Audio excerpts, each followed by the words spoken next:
인천시가 투기과열지구에서 해제됐습니다. 지역 부동산 시장에 어떤 영향을 미치게 될지 대한부동산학회 회장을 맡고 있는 서진형 경인여대 교수와 관련 이야기 짚어보도록 하겠습니다. 안녕하십니까?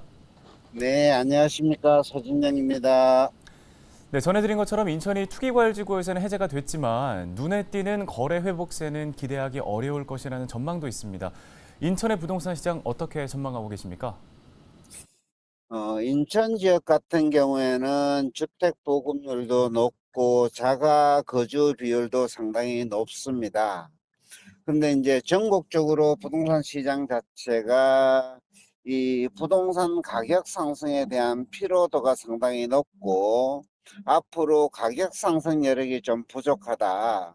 이러한 것들은 세계 경제의 불확실성, 그리고 이제 고금리 시대, 이런 것들로 인해서 부동산 시장이 상당히 어렵기 때문에 인천 지역 시장도 당연히 안정 기조나 어떤 하향 기조를 유지할 것으로 이렇게 보여집니다. 네, 반면에 김포는 이번 조정 대상 해제 지역에서 제외가 됐습니다. 이를 두고 지역사회에서는 기준이 명확하지 않다며 큰 불만을 표출하고 있는데 주거정책심의위원회 운영 방식을 개선해야 한다는 지적도 나옵니다. 어떻게 보세요?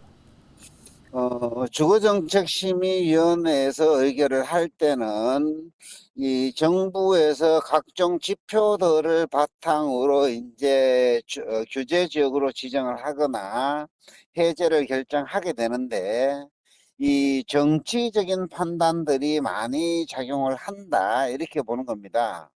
왜냐하게 되면 이 법적으로 이 규제 지역으로 지정 요건이나 해제 요건에 해당이 되었을 때는 당연히 지정을 하거나 해제를 해야 되는데 이 정치적 판단에 의해서 해제에서 제외되거나 또는 규제 지역으로 계속 묻는 경우들이 발생하기 때문에 이러한 어떤 근거 자료들을 기초로 해서 지정을 해야 되는데 그렇지 않게 운영이 되다 보니까 국민들로부터 또는 소비자들로부터 이 신뢰를 얻지 못하는 이런 현상들이 나타나고 있습니다.